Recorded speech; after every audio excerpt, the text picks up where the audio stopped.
Hello my dear loving students, welcome to Ananya ma'am classes. पिला माने मु आज तुम साहित्य बहिर जो चतुर्थ गद्यटी अच्छी जोटा कि गोटे भ्रमणकारी डमकच है। आज मुझे तुम मानक से चैप्टरटी पढ़ेबी जहाँ को लिखिं किए ना शांतनु कुमार आचार्य लिखिं। आम यहाँ गोटे भ्रमण कहानी जे से केमती बुलवा जाइछंती कोठी की ना रांची को बुलवा जाइछंती, झारखंड जाइछंती। सेठी तांकर जड़े बंधु देखाइछंती। तांका बंधु सहित तांको जो आदिवासी संस्कृति उपर जो वार्तालाप जो कौन चित्र एठारे माने माने यही भ्रमण कहानी माध्यम से वर्णना करिसेंती। आ मुख्यतः आम ओडिशा रे मध्य जो मयूरभंज जिला अच्छी, मयूरभंज जिलार तांको संस्कृति परंपरा तांको लोकनृत्य ए सब उपरे रांची और मयूरभंज जिला उपरे मुख्य रूप से एक कथा आलोचना करा जायछि हैला। तो पिले वीडियो स्टार्ट करबा आगु कहि रखे जदि मो वीडियो तुमको भल लगे ताल प्लीज वीडियो को गोटे लाइक करिवो, सांग मानक सहित शेयर करिवो, कमेंट करिवो कि केमती लागिला। आ चैनल जदि नुआ करी आसी थाओ ताले चैनल को सब्सक्राइब करिया को बिल्कुल भूलिबोनी। ठीक अछि? ओके, चलो आमे जिबा शांतनु कुमार आचार्य। प्रथमे आमे लेखक परिचय देखिनबा, शांतनु कुमार आचार्य विषय किछि जानिबा, तापरे आमे विषय भितर को जिबा। ओके चलो देखो पिले लेखक परिचय। शांतनु कुमार आचार्य जने यशस्वी सारस्वत स्रष्टा। यशस्वी माने जे माने अनेक जस अर्जन करिछंती। ओके, तो से जने सारस्वत स्रष्टा होचंदी किए ना शांतनु कुमार आचार्य। कटक जिलार सिद्धेश्वरपुर ग्राम रे 1933 मसीहा मई मास 15 तारिख रे से जन्मग्रहण करथिले। एटा मने रखिबो पिले, से कोठी जन्मग्रहण करथिले ना कटक जिला सिद्धेश्वरपुर ग्राम। आ केबे ना 1933 मसीहा आ मई मास मतलब मे मास 15 तारिख रे से जन्मग्रहण करथिले। तांको पितांको नाम अनंत चरण आचार्य और माता कृष्णप्रिया देवी। एटा मध्ये मने रखिबो पड़िबो तुमको। तांको पितांको नाम कोन थिला ना अनंत चरण आचार्य थिला एवं मातांको नाम कृष्णप्रिया देवी थिला। से एकाधार रे जने औपन्यासिक, गाल्पिक, अनुवादक, भ्रमण कहानी लेखक एवं शिशु साहित्यिक हैला। से एकाधार रे माने एट ए टाइम से कौन कौन ना उपन्यास भी लिखुले, गल्प भी लिखुले, अन्य भाषा आनिकी ओडिया भाषा ट्रांसलेट भी करते। विभिन्न प्रकार भ्रमण जुआड़े बुलवाक जाइछंती किछि तांकर अनुभव कहानी भ्रमण कहानी भी लिखुले एवं शिशु साहित्य मध्य सुंदर सुंदर गल्प माध्यम पिलामानंक नीति शिक्षा देला भली लेखा मध्य से लिखुथिले। ओके, जीवनर अनेक उपलब्धि को से निच्छक भाव में वर्णना करी यथेष्ट पाठकीय आदृति लाभ करिछंती। जीवनर अनेक उपलब्धि अछि तांको जीवन रे जा से निच्छक भाव में माने एकदम माने निच्छक भाव में माने बुझो पूरा एक्यूरेटली आनिकी वर्णना करी पाठकीयंकर माने आदृति लाभ पाठकीय मानक पसंदर योग्य लेखक से ही पारिछंती। तांको द्वारा रचित पुस्तक गुड़िक होउछि कोन नर किन्नर, शताब्दीर नचिकेता। परीक्षा तुम आसे आ लंग क्वेश्चन लिखला बेले लिखिया पड़ी पारे, बेले बेले 3टी रातिर सकल एटा कहार लेखा एटा भी आसी पारे, तेणु तुमको मन रखा पड़ो। ओके, तो दक्षिणावर्त, शकुंतला, धरित्रीर कांद, चलंती ठाकुर, अदीन बौल, करंजिया डायरी इत्यादि। डकमच प्रसंगटी लेखकंकर करंजिया डायरी भ्रमण कहानी रू आसी। एटा को भी मन रखा बहुत इंपोर्टेंट, सरलत लिखला बेले दरकार पड़ो जे डमकच प्रसंगटी कोठू आसी ना तांकर जो लेखा अछि करंजिया डायरी से भ्रमण कहानी रू आसी अछि। सेटा गोटे भ्रमण कहानी बहिटे। ओके, एथिरे मयूरभंज आदिवासी मानकर पर्वपर्वाणी, नृत्य गीत संपर्क में आलोचना करा जायछि। मुख्य रूप से मयूरभंज जो लोक मैंने अच्छा तांकर जो पर्वपर्वाणी, नृत्य गीत कौन सब अच्छी ता उपरे एई विषय आलोचना करा जाई अछि हैला। बुझि पारलो? चलो एबे आमे विषय भीतर को जिबा एवं पूरा विषयटी सुंदर भावरे बुझिबा। ओके, देखो पिले, प्रथमे पिलाटा लाज कला। 14-15 वर्षर सुंदर गोलगाल कला मचमच पिलाटी। आमे ताकू कहूथाऊ, हाँ देखा म खंडे तम आड़े केमिति नाचंती से नाच डमकच। हाँ डमकच खंडे देखा ना हैला।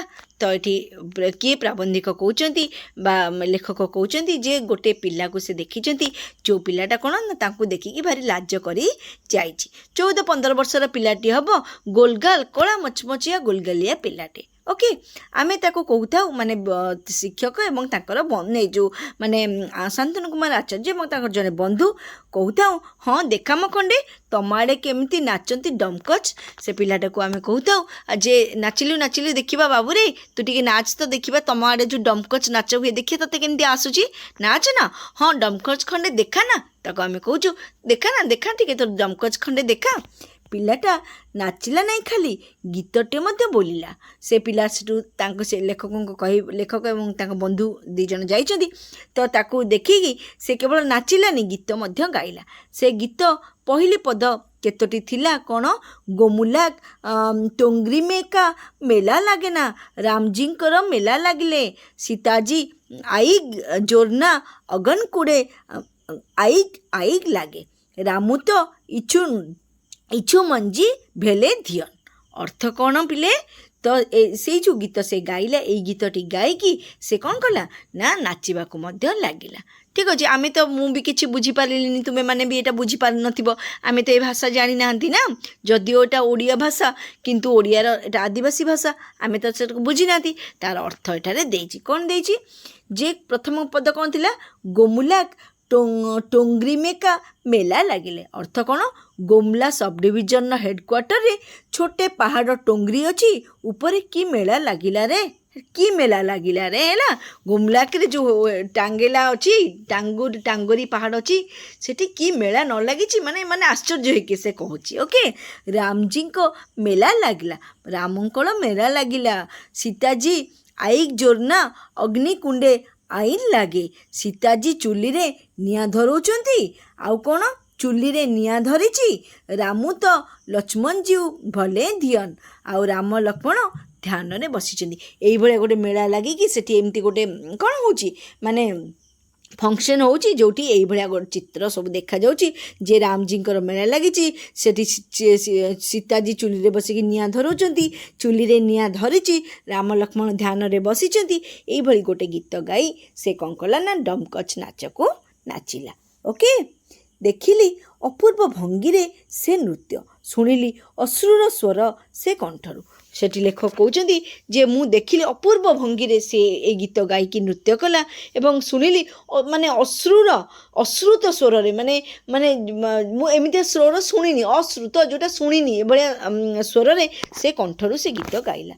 ସେ ତାଳ ଆଉ ଧ୍ୱନି ଲୟରୁ ରାମ ନାମ ଶୁଣି ମନ ପବିତ୍ର ହୋଇଗଲା। ସେଇ ଯେଉଁ ତାଳ ଆଉ ଧ୍ୱନି ଥିଲା, ସେଥିରୁ ରାମଙ୍କର ନାମ ଶବ୍ଦ ଶୁଣିକି କ'ଣ ହେଲା ନା ମନ ପବିତ୍ର ହେଇଗଲା ବୋଲି ଲେଖକ କହୁଛନ୍ତି। ହୃଦୟ ବିଗଳିତ ହେଇଗଲା। ପଚାରିଲି, ଏ କୋଉଠିକାର ନାଚ, କୋଉଠିକାର ଗୀତ? ଅଧ୍ୟାପକ ରଥ ଉତ୍ତର ଦେଲେ, ଆମ ଆଡ଼ିକାର ରାଞ୍ଚି ସାଇଡ଼୍ର। ହେଲା, ରାଞ୍ଚି ମାନେ ଝାଡ଼ଖଣ୍ଡର ଯେଉଁ ରାଞ୍ଚି ଅଛି, ସେମାନେ ବି ସେଠି ବି ସବୁ ଆଦିବାସୀ ଲୋକ ରହନ୍ତି ନା, ତ ଏଇଟା ଆମ ଆଡ଼ିକାର ନାଚ। ଆମ ଆଡ଼ିକା ମାନେ କେଉଁଠି ନା ରାଞ୍ଚି ସାଇଡ଼୍ର, ତାମାନେ ସେ ଅଧ୍ୟାପକଙ୍କ ଘର ହେଉଛି ରାଞ୍ଚି, ତାମାନେ ଇଏ ବୁଲିବାକୁ ଯାଇଛନ୍ତି ରାଞ୍ଚି। ହେଲା, ପଚାରିଲେ ଏଇଟା କେଉଁଠିକାର ନାଚ ନା କେଉଁଠିକାର ଗୀତ? ଅଧ୍ୟାପକ ରଥ ଉତ୍ତର ଦେଲେ, ଆମ ଆଡ଼ିକାର ରାଞ୍ଚି ସାଇଡ଼୍ର। ରାଞ୍ଚିର ଲୋକସଙ୍ଗୀତ କ'ଣ ଏହିପରି ଶୁଭୁଛି ତ ବୌଦ୍ଧ ଗାନ ଦୋହା ପରି? ସେଠୁ ଲେଖକ କହୁଛନ୍ତି, ଆଚ୍ଛା ରାଞ୍ଚିର ଯେଉଁ ଲୋକସଙ୍ଗୀତ ସେଇଟା କ'ଣ ଏଇଭଳିଆ ଲୋକସଙ୍ଗୀତ? ଏ ତ ବୌଦ୍ଧ ଗାନ ଦୋହା ପରି ଶୁଭୁଛି। ଅଧ୍ୟାପକ ରଥ ହସିଲେ, କହିଲେ, ଏଇ ଭାଷାର ନାଁ ସାଦ୍ରି। ଓକେ, ତାହେଲେ ଏଇଟା ମନେ ରଖିବ ପିଲାମାନେ, ଏଇ ଯେଉଁ ପିଲାଟି ଯେଉଁ ଗୀତରେ ଗାଇଲା ବା ସେପଟର ଲୋକଙ୍କର ଯେଉଁ ଭାଷା, ତାକୁ କ'ଣ କୁହାଯାଏ ନା ସାଦ୍ରି ଭାଷା ବୋଲି କୁହାଯାଏ। ଏଇଟା ମନେ ରଖିବାକୁ ପଡ଼ିବ। ଏ ଓଡ଼ିଆ ଓ ହିନ୍ଦୀ ମିଶାମିଶି, ଏଇ ଯେଉଁ ସାଦ୍ରି ଭାଷାଟା କାହାର ମିଶ୍ରଣ ହେଇଛି? ଓଡ଼ିଆ ଭାଷା ଆଉ ହିନ୍ଦୀ ଭାଷାର ମିଶ୍ରଣରେ ସାଦ୍ରି ଭାଷାର ସୃଷ୍ଟି। କିନ୍ତୁ ସହଜେ ବୁଝି ହେବ ନାହିଁ, କିନ୍ତୁ ସହଜରେ ଆମେ ଏହାକୁ ବୁଝିପାରିବା ନାହିଁ। ଆପଣଙ୍କ ସିଆଡ଼େ ସାଧାରଣତଃ କେଉଁ ମାସରେ ନାଚ ଗୀତ ଚାଲେ? ତାପରେ ଲେଖକ ପଚାରିଲେ କାହାକୁ ନା ଅଧ୍ୟାପକ ରଥଙ୍କୁ ପଚାରିଲେ, ଆଚ୍ଛା ଆପଣଙ୍କ ସିଆଡ଼େ କେଉଁ ମାସରେ ସବୁ ନାଚ ଗୀତ ଚାଲେ? ରଥ ଗମ୍ଭୀର ହୋଇ କହିଲେ, କେଉଁ ମାସ? 12 ମାସ। ରଥ ସେଠୁ ଗମ୍ଭୀର ହୋଇ କହିଲେ, ମାନେ ଟିକେ ସ୍ତବ୍ଧ ହେଲେ, କହିଲେ ଆପଣ କ'ଣ ପଚାରୁଛନ୍ତି କେଉଁ ମାସ? ଆମର ପୁରା 12 ମାସ ନାଚ ଗୀତ ଚାଲେ, ବର୍ଷକ 12 ମାସ ନାଚ ଗୀତ। ତେବେ ଗୋଟିଏ ବିଭାଜନ ରେଖା ଅଛି। ସେ କହିଲେ କି ଯଦିଓ 12 ମାସ ନାଚ ଆମର ଚାଲେ, କିନ୍ତୁ ତା ମଧ୍ୟରେ ଗୋଟେ ଡିଭାଇଡେସନ୍ ଅଛି, ବିଭାଜନ ଅଛି। କାର୍ତ୍ତିକ ପୂର୍ଣ୍ଣିମା ଠାରୁ ବାହୁଡ଼ା ରଥ ଯାକେ ହେଉଛି ଡମ୍କଚ୍, ସେଇଠୁ ପୁଣି କାର୍ତ୍ତିକ ପୂର୍ଣ୍ଣିମା ଯାଏ ଅଙ୍ଗନାଇ ଆଉ ଝୁମର। ହେଲା, ତ କ'ଣ ସେ ଡିଭାଇଡେସନ୍ ନା କାର୍ତ୍ତିକ ପୂର୍ଣ୍ଣିମା ଠାରୁ ଯେଉଁ ବାହୁଡ଼ା ଯାତ୍ରା ଏବେ ଆସିବନି, ବାହୁଡ଼ା ଯାତ୍ରା ଯେଉଁ ରଥଯାତ୍ରାରେ ବାହୁଡ଼ା ଯାତ୍ରା ହୁଏ, ସେ ପର୍ଯ୍ୟନ୍ତ ତାଙ୍କର ଡମ୍କଚ୍ ଚାଲେ। ପୁଣି କାର୍ତ୍ତିକ ପୂର୍ଣ୍ଣିମା ଯାକେ, ମାନେ ବାହୁଡ଼ାରୁ ପୁଣି କାର୍ତ୍ତିକ ପୂର୍ଣ୍ଣିମା ଯାକେ ଅଙ୍ଗନାଇ ଆଉ ଝୁମର ତାଙ୍କର ଚାଲେ। ଆଶ୍ଚର୍ଯ୍ୟ ହେଲି, ଋତୁର ଗୁଣକୁ ନେଇ, ସମୟର ମୁଡ଼କୁ ନେଇ ସ୍ୱତନ୍ତ୍ର ଧରଣର ନୃତ୍ୟ, ସ୍ୱତନ୍ତ୍ର ଧରଣର ସଙ୍ଗୀତର ଆବଶ୍ୟକତା ଏ ଅଞ୍ଚଳ ଆଦିବାସୀ ଜାଣି ନେଇ ପାରିଛ ନା କ'ଣ? ହେଲା। ତ ସେ କହିଲେ ମୁଁ ଆଶ୍ଚର୍ଯ୍ୟ ହେଲି ତାଙ୍କର ଏଇଭଳି ମାନସିକତାକୁ ଦେଖି ମୋତେ ଆଶ୍ଚର୍ଯ୍ୟ ଲାଗିଲା ଯେ ଋତୁ ଗୁଣକୁ ସେ ସମୟର ଆଉ ମୁଡ଼୍କୁ ନେଇକି ସ୍ୱତନ୍ତ୍ର ପ୍ରକାର ନାଚ ଯେ ଏଇ ସମୟ ଆସିଲେ ଏଇ ମୁଡ଼୍ ବନିବ ଏଇ ନାଚ ହେବ ହେଲା। ସ୍ୱତନ୍ତ୍ର ସଙ୍ଗୀତର ଆବଶ୍ୟକତା ଏମାନେ ଜାଣିଲେ କେମିତି? ଏମାନେ ଜାଣି ନେଇ ପାରିଲେ ନା କ'ଣ? ପଚାରିଲି। ଅଧ୍ୟାପକ ଉତ୍ତର ଦେଲେ ଏଇ ଆସୁଛି ଆଗକୁ ଭାଦ୍ରବ ଶୁକ୍ଳ ଏକାଦଶୀ। ସେ ହେଠୁ ପଚାରିଲେ କେମିତି ଜାଣିଲେ ଯେ କେଉଁ ମାସରେ କେଉଁ ନାଚ ନାଚିବେ, କେମିତି ଜାଣିଲେ? ତ ଆଗକୁ ଭାଦ୍ରବ ଶୁକ୍ଳ ଏକାଦଶୀ ଆସୁଛି। ମୟୂରଭଞ୍ଜ, ସଢ଼େଇକଳା, ଖରସୁଆଁ, ସିଂହଭୂମି ଦକ୍ଷିଣାଂଶ ଅର୍ଥାତ୍ ରାଞ୍ଚି ଅଞ୍ଚଳ ହେଲା, ଏଇମାନଙ୍କର ଯେଉଁ ଦକ୍ଷିଣ ପଟରେ ରାଞ୍ଚି ଅଛି, ଏ ବିରାଟ ଭୂଭାଗ କମ୍ପିବ ସେଇ ଦିନଠୁ କାର୍ତ୍ତିକ ବରାବର ଯାଏ ହେଲା। ଏବେ ଯେଉଁ ଭାଦ୍ରବ ଶୁକ୍ଳ ଆସୁଛି ସେଇପଟୁ ମୟୂରଭଞ୍ଜ, ସଢ଼େଇକଳା ଏଇସବୁ ଅଞ୍ଚଳର ନାଁ ହେଲା। ତ ଏବଂ ରାଞ୍ଚି ପର୍ଯ୍ୟନ୍ତ ପୁରା ଆମର ଓଡ଼ିଶାର ବର୍ଡ଼ର, ଝାଡ଼ଖଣ୍ଡ ବର୍ଡ଼ରରେ ଅଛି ନା, ତ ରାଞ୍ଚି ମଧ୍ୟ ଓଡ଼ିଶାକୁ ଲାଗିଛି ହେଲା। ତ ରାଞ୍ଚି ପର୍ଯ୍ୟନ୍ତ ଏଇ ବିରାଟ ଭୂଭାଗ କମ୍ପିବ ସେଇ ଦିନଠୁ କାର୍ତ୍ତିକ ଯାଏ, ମାନେ ସେଇ ଦିନଠାରୁ ଭାଦ୍ରବ ଶୁକ୍ଳ ଏକାଦଶୀରୁ କାର୍ତ୍ତିକ ଯାଏ ଏଇଟା ଚାଲିବ। ରାତିରେ ମାଦଲ ଶୁଣିବେ ଝୁମର ନହେଲେ ଅଙ୍ଗନାଇ ଗୀତର ତାନ। ରାତିରେ ମାଦଲ ବି ବାଜିବ, ମାଦଲ ଗୋଟେ ପ୍ରକାର ବାଦ୍ୟଯନ୍ତ୍ର, ସେଇଟା ବାଜେ। ଆଉ ସେ କହୁଛନ୍ତି ଶୁଣିବେ ସେତେବେଳେ ସେଇ ଟାଇମ୍ଟା ହେଉଛି କ'ଣ, ଅଙ୍ଗନାଇ ଝୁମର ଆଉ ଅଙ୍ଗନାଇ ଗୀତର ସମୟ। ଏ ଏକାଦଶୀ ତିଥିଟା ଆଜ୍ଞା କ'ଣ କି ତାତ୍ପର୍ଯ୍ୟ? ତାପରେ ପୁଣି ଲେଖକ ପଚାରିଲେ, କହିଲେ ଆଚ୍ଛା କୁହନ୍ତୁ ତ ଏଇ ଯେଉଁ ଏକାଦଶୀ କଥା କହୁଛନ୍ତି ଆର କି ତାତ୍ପର୍ଯ୍ୟ, ଏଇଟା କ'ଣ ପାଇଁ କରାଯାଏ? ଦେଖ କେତେ ସୁନ୍ଦର ପରିବେଶ ତାଙ୍କର ସେଠି। କରମା ପର୍ବ, ଏଇ ପର୍ବ ଭଉଣୀଙ୍କର ଭାଇଙ୍କ ମଙ୍ଗଳ ପାଇଁ ହେଲା। ସେ କହୁଛନ୍ତି ଯେ ଏଇ ଯେଉଁଟା ହେଉଛି କେଉଁ ପର୍ବ ନା, ଆମର ଗୋଟେ ପର୍ବ ଅଛି, ତା ନାଁ ହେଉଛି କରମା ପର୍ବ। ଆଉ ଏଇ ପର୍ବ ଏଇ ପର୍ବ ଭଉଣୀଙ୍କର ଭାଇ ମଙ୍ଗଳ ପାଇଁ, ମାନେ ଆମର ଯେମିତି ସବୁ ରାକ୍ଷୀ ପୂର୍ଣ୍ଣିମା ଅଛି, ମାନେ ଭାଇର ମଙ୍ଗଳ ପାଇଁ ଭଉଣୀ କ'ଣ କରେ, ତା ହାତରେ ରାକ୍ଷୀ ବାନ୍ଧେ, ତାର ଶୁଭ ମନାସେ। ତ ତାଙ୍କର ସେମିତି କରମା ପର୍ବ। ନିଃସନ୍ତାନ ନାରୀମାନେ, ଆଉ କ'ଣ ତାଙ୍କର ସେଥିରେ ହୁଏ, ନିଃସନ୍ତାନ ନାରୀମାନେ ପୁତ୍ର କାମନା ପାଇଁ, କେବଳ ଭାଇ ପାଇଁ ନୁହଁ, ଯେଉଁମାନେ ନିଃସନ୍ତାନ, ଯେଉଁମାନଙ୍କର ପିଲା ଛୁଆ ନାହିଁ, ସେ ନାରୀମାନେ ମଧ୍ୟ ନିଜର ପୁତ୍ର କାମନା କରିବା ପାଇଁ କରମା ପର୍ବ ପାଳିଥାନ୍ତି। କୁମାରୀମାନେ ମଧ୍ୟ ମନାସନ୍ତି ନିଜର ଭବିଷ୍ୟତ, ଏବଂ ଯେଉଁମାନେ କୁଆଁରୀ ଝିଅ ଅଛନ୍ତି ସେ ନିଜର ଭବିଷ୍ୟତକୁ ମନାସି ଭଲ ବରଟିଏ କେମିତି ପାଇବେ, ଭଲ ଘର ପାଇବେ, ମନାସି ମଧ୍ୟ এই କରମା ପର୍ବ ପାଳନ୍ତି। ତେବେ ଏଠି ଗୋଟିଏ କଥା ମାର୍କ କରିବେ, କରମା ଗଛର ଡାଳଟିଏ ବଣୁ ଅଣା ହୋଇ ପୋତା ହେବ, ତା ପାଖରେ ଜାହ୍ୱା ସ୍ଥାପନ କରାଯିବ। ସେଠୁ କହିଲେ ଯେ ଏଇଟା କେମିତି, ଗୋଟେ କଥା କ'ଣ ଆମର ଏଠି ଅଛି ନା, ସେ ଯେଉଁ କରମା ଗଛର ଡାଳ ଅଛି ସେ ଡାଳକୁ ଆଣିକି ପୋତେଇ ଦେବେ, ଆଉ ଗୋଟେ ଜାହ୍ୱା ସ୍ଥାପନ କରିବେ। ଜାହ୍ୱା କ'ଣ ଦେଖିବା ପିଲେ, ଜାହ୍ୱା ଆମେ ବି କ'ଣ ଜାଣିଛୁ, ମୁଁ ବି ଜାଣିନି ଜାହ୍ୱା କ'ଣ, ଲେଖକ ମଧ୍ୟ ଜାଣିନଥିଲେ ଜାହ୍ୱା କ'ଣ। ସେଠୁ ତାଙ୍କୁ ପଚାରିଦେଲେ, ଓକେ।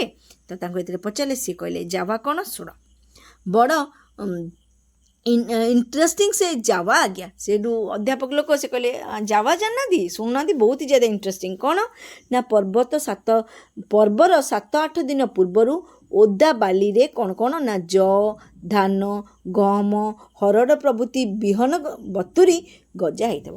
ଯେଉଁ ତାଙ୍କ କରମା ପର୍ବ ଯେବେ ଆସିବ ତାର 7-8 ଦିନ ପୂର୍ବରୁ ଓଦା ବାଲିରେ କ'ଣ ନା, ଧାନ, ଗହମ, ହରଡ଼ ଏଗୁଡ଼ା ସବୁ ବିହନ ସେଇ ଯେଉଁ ବିହନକୁ ସବୁ ବତୁରା ଯାଇଥିବ, ଆଉ ସେଥିରୁ ଗଜା ବାହାରିଥିବ। ଏହାକୁ ଚାଙ୍ଗୁଡ଼ିରେ ରଖି ଅତି ସୁନ୍ଦର ଭାବରେ ସଜାଇ ଦିଅନ୍ତି ବଣ ଫୁଲରେ। ତାକୁ କ'ଣ କରିବେ ନା, ଗୋଟେ ଚାଙ୍ଗୁଡ଼ିରେ ପୂରେଇବେ, ଆଉ ସେ ଚାଙ୍ଗୁଡ଼ିକୁ ସୁନ୍ଦର ଭାବରେ ବଣର ଫୁଲମାନଙ୍କରେ ସଜାଇଥିବେ। କାକୁଡ଼ି, ଜହ୍ନି ଫୁଲରେ, ଗଜରା ମାଳରେ, କେଉଁଥିରେ ସଜାଇଥିବେ ନା, କାକୁଡ଼ି, ଜହ୍ନି ଫୁଲ ଏବଂ ଗଜରା ମାଳରେ ତାକୁ ସଜାଇଥିବେ। କାହାକୁ, ସେ ଚାଙ୍ଗୁଡ଼ିକୁ। ସେଇଠୁ ଗୋଟିଏ କାକୁଡ଼ିକୁ ହଳଦୀ କନାରେ ଗୁଡ଼େଇ କନ୍ୟାମାନେ, ନିଃସନ୍ତାନ ନାରୀମାନେ ଆସନ୍ତି। ଆଉ ଗୋଟିଏ କାକୁଡ଼ିକୁ କ'ଣ କରିବେ ନା, ଗୋଟେ ହଳଦୀ କନାରେ ଗୁଡ଼େଇ ଦେବେ, ଆଉ ସେଠିକା ଯେଉଁ ଝିଅମାନେ ଅଛନ୍ତି, ଯେଉଁ ନିଃସନ୍ତାନ ମାଆ ମାନେ ଅଛନ୍ତି, ସେମାନେ ସବୁ କ'ଣ ଆସନ୍ତି ଏବଂ ପୂଜା ଚାଲେ ହେଲା। ସେଇ ଜାଗାକୁ ଆସନ୍ତି ଏବଂ ସେଠି ପୂଜା ଚାଲେ। ପୁଣି ଲେଖକ ପଚାରୁଛନ୍ତି କି ପୂଜା? କରମା ପୂଜା। ସେ ଗୋଟିଏ ଗଳ୍ପ ବା ଉପାଖ୍ୟାନ ହେଲା। ତ ସେ କହୁଛନ୍ତି କ'ଣ ହେଲା ନା, କରମା ପୂଜା ଚାଲେ, ସେ ଗୋଟେ ଗଳ୍ପ ବା ଉପାଖ୍ୟାନ। ସେଠୁ ଲେଖକ କହୁଛନ୍ତି ସେଇଟା ଗୋଟେ ଗଳ୍ପ ବା ମାନେ ସେ ଉପରେ କିଛି ଗୋଟେ ଉପାଖ୍ୟାନ ଅଛି। ଉପାଖ୍ୟାନ ମାନେ ପିଲେ ବୁଝିପାରୁଛ, ଉପାଖ୍ୟାନ ମାନେ କ'ଣ ନା, ଯେମିତି ଆମେ ଭାଲୁକୁଣି ଓଷା କରୁଛେ, ତା ପଛରେ ଗୋଟେ ଉପାଖ୍ୟାନ ଅଛି ନା। ଝିଅମାନେ ତୁମେ ଜାଣିଥିବ, ଯେଉଁମାନେ ଝିଅମାନେ ଥିବ ଭାଲୁକୁଣି ଓଷା କଲେ ତପୋଇର କାହାଣୀ ଅଛି, ତପୋଇ କାହିଁକି ଯେଉଁ ହେଲା ଭାଲୁକୁଣି ଓଷା କାହିଁକି କରାଯାଏ, ଉପାଖ୍ୟାନ ଅଛି। ଆମେ ଯେଉଁ ବାଟ ଓଷା କରନ୍ତି ମା ମାନେ ଆମର ସବୁ କ'ଣ ନିଜ ପିଲାର ମଙ୍ଗଳ ମନାସିକି, ତା ପଛରେ ଉପାଖ୍ୟାନ ଅଛି, କେମିତି ଯମରାଜ କେମିତି ଫେରେଇ ଦେଇଥିଲେ କାହାର ଛୁଆକୁ। ସାବିତ୍ରୀ ବ୍ରତର ଉପାଖ୍ୟାନ ଅଛି, ସାବିତ୍ରୀ କେମିତି ସତ୍ୟମାନଙ୍କୁ ବଞ୍ଚେଇ, ତ ତାକୁ କୁହାଯାଏ ଉପାଖ୍ୟାନ। ବୁଝିପାରିଲ? ତ ସେ ଗୋଟେ ଗଳ୍ପ ବା ଉପାଖ୍ୟାନ ଅଛି କର୍ମା ଉପରେ। ବ୍ରାହ୍ମଣ ଉପାଖ୍ୟାନ ପଢ଼ି ଶୁଣନ୍ତି, ପୂଜା କାକୁଡ଼ିକୁ ଧରି ଝିଅମାନେ ଉଠନ୍ତି। ହେଲା, ବ୍ରାହ୍ମଣ କ'ଣ କରନ୍ତି ନା ସେ ଉପାଖ୍ୟାନକୁ ପଢ଼ନ୍ତି ଆଉ ପୂଜା କାକୁଡ଼ିକୁ ଧରିକି ସେ ଝିଅମାନେ ଉଠନ୍ତି। କର୍ମା ପୂଜାସ୍ଥଳୀ 7 ଥର ପରିକ୍ରମା କରନ୍ତି। ସେଇ ଯେଉଁ ପୂଜା କାକୁଡ଼ିଟା ଯେଉଁ ହଳଦୀ କପଡ଼ାରେ ଗୁଡ଼ା ହେଇଥିବା କାକୁଡ଼ି ତାକୁ କ'ଣ କରନ୍ତି ନା ଧରିକି ହାତରେ ଧରିକି ସେ 7 ଥର ପୂଜାସ୍ଥଳୀକୁ ବୁଲନ୍ତି।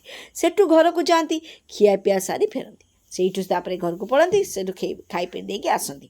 ସେଇଠୁ ନାଚ ଝିଅ ପୁଅ ସମସ୍ତେ ଏକାଠି।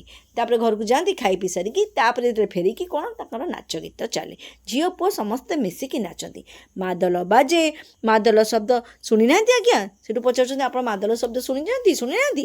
ସେ ମୃଦଙ୍ଗ ନୁହେଁ, ଢୋଲ ନୁହେଁ, ଆପଣଙ୍କ ଗୋଡ଼ ତୁଛେଇକି ଡେଇଁବ। ତୁଛେଇକି ମାନେ ଛାଁ। ଆପଣ ସେ ଢୋଲ କି ମୃଦଙ୍ଗ ନୁହେଁ, ସେ ଏମିତି ଗୋଟେ ଶବ୍ଦ ଯାହା ଆପଣ ଯଦି ଛିଡ଼ା ହେଇଥିବେ ଛାଁ ଛାଁ ଆପଣଙ୍କ ଗୋଡ଼ ଡେଇଁବ। ବୁଝିହେଲା? ଆଉ ହଁ, ଏଇ ନୃତ୍ୟର ତାଳ ମାତ୍ରେ ସବୁ ସୁନିର୍ଦ୍ଦିଷ୍ଟ। ହେଲା, ଏଇ ଯେଉଁ ନୃତ୍ୟର ତାଳରେ ମାନେ ସବୁ ସୁନିର୍ଦ୍ଦିଷ୍ଟ ମାନେ ତାଙ୍କ ତାଳ ଛାଁ ପଡ଼ିବ, ତାକୁ କେହି କାହାକୁ ଶିଖେଇବାକୁ ପଡ଼ିବନି। ଡମ୍କଚ୍ ତା ସିଜିନ୍ରେ, ଅଙ୍ଗନାଇ ବା ଝୁମର ତା ସିଜିନ୍ରେ। ଡମ୍କଚ୍ ତା ସିଜିନ୍ରେ କରିବ। ତା ସିଜିନ୍ ମାନେ କେଉଁଟା? ମାନେ କାର୍ତ୍ତିକ ମାସ, ବାହୁଡ଼ା ଠାରୁ କାର୍ତ୍ତିକ ମାସ ପର୍ଯ୍ୟନ୍ତ ନୁହେଁ କି? ଆଉ କାର୍ତ୍ତିକ ମାସ ଠାରୁ ପୁଣି ବାହୁଡ଼ା ପର୍ଯ୍ୟନ୍ତ ହେଉଛି ଅଙ୍ଗନାଇ ତା ସମୟରେ। ଏ ଜିତିଆ ସେତେବେଳେ ଅଙ୍ଗନାଇ। ଓକେ, ତାପରେ କ'ଣ ହେଲା? ଏ ଜିତିଆ କ'ଣ? ଦ୍ୱିତୀୟା ଓଷା। ତାପରେ ଆଉ ଗୋଟେ ପର୍ବ ତାଙ୍କର ହୁଏ ଜିତିଆ। ସେ ଯେଉଁ ପଚାରୁଛନ୍ତି ଲେଖକ ଯେ ଜିତିଆ କ'ଣ? ଦ୍ୱିତୀୟା ଓଷା, ଯେଉଁଟାକି ଆମର ବି ହୁଏ ଆଗରୁ ସବୁ ଦ୍ୱିତୀୟା ଓଷା। ତମେ ତ ଏବେ ଛୋଟ ପିଲା, ତମେ ଜାଣିନଥିବ। ଆମ ବେଳେ ଆମ ମାଆ ମାନେ ସବୁ କରୁଥିଲେ ଦ୍ୱିତୀୟା ଓଷା, ନିଜ ଛୁଆ ପାଇଁ ସେଟା କରନ୍ତି। ତ ସେଇଟା ହେଲା। ତ ଏଇ ଦ୍ୱିତୀୟା ଓଷା, ହଁ, ଏ ପର୍ବ ମାଆ କରେ ପୁଅ ପାଇଁ। ଯେଉଁମାନଙ୍କର ପୁଅ ଥାଏ ତାଙ୍କ ମାଆ ମାନେ ଏଇ ଓଷା କରନ୍ତି। ଏଥିରେ କରମ ଗଛର ଡାଳ ବଦଳରେ ଅଶ୍ୱତ୍ଥ ଗଛର ଡାଳ ପୂଜା ପାଏ। ଏଇ ଯେଉଁ ଦ୍ୱିତୀୟା ଓଷା, ଏଥିରେ କରମା ଗଛର ଡାଳ ନୁହେଁ, ଏଠି ଅଶ୍ୱତ୍ଥ ଗଛର ଡାଳ ପୂଜାରେ ଲାଗିଥାଏ। ତାରି ଚାରିପଟେ ନୃତ୍ୟ ହୁଏ। ଆଉ ଜାୱା, ହଁ, ଜାୱା ତ ନିଶ୍ଚିତ, ମାନେ ସେଥିରେ ମଧ୍ୟ ଜାୱା, କରମା ଗଛର ପୂଜାରେ ଯେମିତି ଜାୱା ଲାଗେ, ଜାୱା ମାନେ ମନେ ରହିଲା କି ନାହିଁ? ସେଇ ଯେଉଁ ଗଜା ସବୁ ଗଜା ହେଇଥିବ, ତାକୁ ଝୁଡ଼ିରେ ପୁରା ହେଇଥିବ, ଝୁଡ଼ିରେ ପୁରେଇକି ସେମାନେ ସବୁ ତାକୁ ସଜେଇଥିବେ, ସେଇଟାକୁ କାଖେଇକି ଧରିକି ନେଇକି ଆସିବେ, କାକୁଡ଼ି ଆଣିବେ, ଏଟାର ଜାୱା। ହେଲା, ଜାୱା ତ ନିଶ୍ଚିତ। ସ୍ତ୍ରୀ ଲୋକମାନେ ଏ ଜାୱାକୁ ମନେ କରନ୍ତି ଅତି ପବିତ୍ର। ସେଠିକାର ଯେଉଁ ସ୍ତ୍ରୀ ଲୋକମାନେ ଅଛନ୍ତି ସେମାନେ ଏଇ ଜାୱାକୁ ସବୁଠୁ ଅଧିକ ପବିତ୍ର ବୋଲି ଭାବନ୍ତି। ଗଭାରେ ଖୋସନ୍ତି, ବାହୁରେ ବାନ୍ଧନ୍ତି, ନାଚ କରିଥାନ୍ତି। ହେଲା, ସେ ଯେଉଁ ଫୁଲ ସବୁ ବାନ୍ଧାବନ୍ଧି କରନ୍ତି ତାକୁ ଏଇସବୁ ଭାବରେ କରନ୍ତି ସେମାନେ। ଆଚ୍ଛା, ଅଙ୍ଗନାଇରୁ ପଦେ କହିପାରିବେ କି? ଇଏ ଗଲା ସେ କଥା ବୁଝିଲେ। ତାପରେ ଅଙ୍ଗନାଇ କଥା ସେଠୁ ଲେଖକ ପଚାରିଲେ। ଅଧ୍ୟାପକ ରଥ ଆଖି ବୁଜି ଭାବିଲେ, ଚିନ୍ତା କଲେ। କହିଲେ, ଯଦୁପତି ନଟବର ନନ୍ଦ ଛେଇଁଲେ କେ ଡଗରେ, ଜଲଜାବ କେଶେ ଭରେ, ତୋଲଡ଼ ଦେଉଲେ ମୁଙ୍ଗା ମୋତି, ଛେଲକଇଁ ଡଗରେ। ସେଇଠୁ ଓଡ଼ିଆରେ ଅର୍ଥ କଲେ। ଏଇ କବିତାଟା ଅଙ୍ଗନାଇ ଗୀତର ଏଇଟା ହେଉଛି ଯଦୁପତି ନଟବର ନନ୍ଦ ଛେକିଲେ ଡଗରେ, ଜଲଜାବ କେଶେ ଭରେ, ତୋଲଡ଼ ଦେଲଉଁ ମୁଙ୍ଗାମତି, ଛେଲକଇଁ ଡଗରେ। ତାର ଓଡ଼ିଆ ଅର୍ଥ କଲେ କ'ଣ ନା, ଯଦୁପତି ନଟବର କୃଷ୍ଣ କ'ଣ କରୁଛନ୍ତି ନା ବାଟ ଓଗାଳୁଛନ୍ତି, କେଶେ ଭରେ। ହେଲା, ଆଉ ମୁଁ ପାଣି ଆଣି ଯିବି କେମିତି? ଗୋପୀ କହୁଛି ଯେ ସେ ତ ମୋ ବାଟକୁ ମାନେ କ'ଣ ଆଡ଼େଇକି ବସିଛନ୍ତି, ବାଟ ଓଗାଳୁଛନ୍ତି, ମୋତେ ବାଟ ଛାଡ଼ି ଦେଉନି କୃଷ୍ଣ, ମୁଁ ପାଣି ଆଣି ଯିବି କେମିତି? ମୋ କାଇଁଚମାଳି ଧରି ନଟବର ଯେ ଟାଣି ହେଉଛନ୍ତି ମୋତେ। କାଇଁଚମାଳି ଯେଉଁ ବେକରେ ଯେଉଁ କାଇଁଚମାଳି ପକାଇଛନ୍ତି, ସେ ମୋ କାଇଁଚମାଳିକୁ ଟାଣି ପକାଉଛନ୍ତି, ମୋ ମାଳି ଛିଣ୍ଡିଯିବ, ମୁଁ ଜଳ ଆଣିବି କେମିତି? ହେଲା, ଛେଲକଇଁ ଡଗରେ। ବୁଝିଲା? ତା ମାନେ ହେଉଛି ଏଇଆ ଯେ ମୁଁ କୃଷ୍ଣ କ'ଣ କରୁଛନ୍ତି, ଜଣେ ଗୋପୀ କହୁଛି ଯେ ମୁଁ ପାଣି ଆଣିବାକୁ ଯାଇପାରୁନି, ମୋର ବାଟ ଓଗାଳୁଛନ୍ତି, ମୋ କାଇଁଚ ମାଳିକି ଟାଣି ପକାଉଛନ୍ତି, ଆଉ ମୁଁ କେମିତି ଯିବି? ପାଣି ଆଣି କେମିତି ଯିବି? ହେଲା, ଦେଖ କେତେ ସୁନ୍ଦର ଭାବରେ ତାଙ୍କର ମୃଦଙ୍ଗ ବାଜୁଛି, ସେଇ ତାଳେ ତାଳେ ଝିଅମାନେ ସୁନ୍ଦର ବେଶରେ ନାଚୁଛନ୍ତି।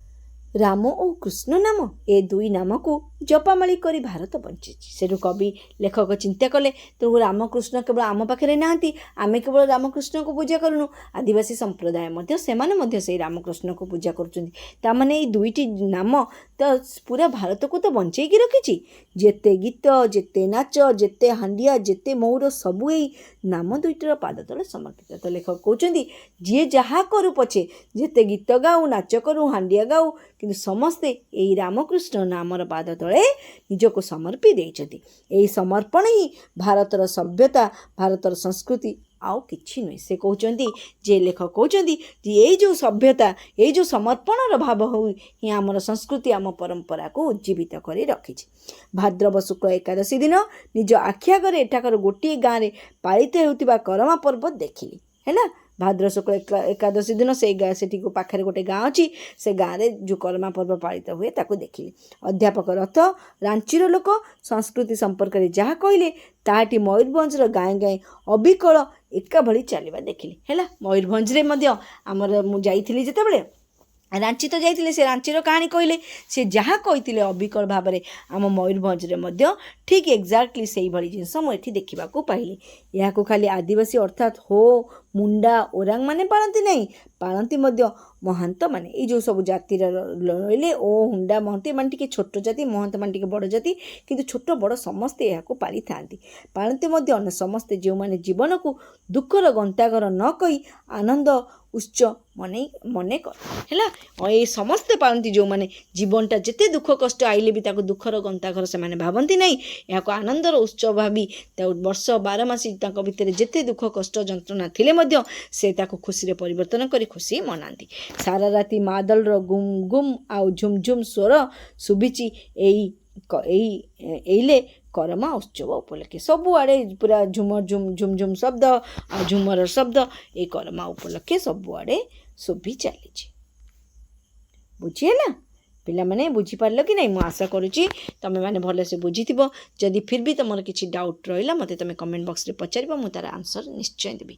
ହେଲା, ତ ଆଜି ପାଇଁ ଏତିକି। ତୁମର ଏଇ ଚାପ୍ଟରଟା ସରିଗଲା, ପୁଣି ନେକ୍ସଟ ଭିଡ଼ିଓରେ ନେକ୍ସଟ ପାଠ ପଢ଼ିବା। Thank you, bye bye.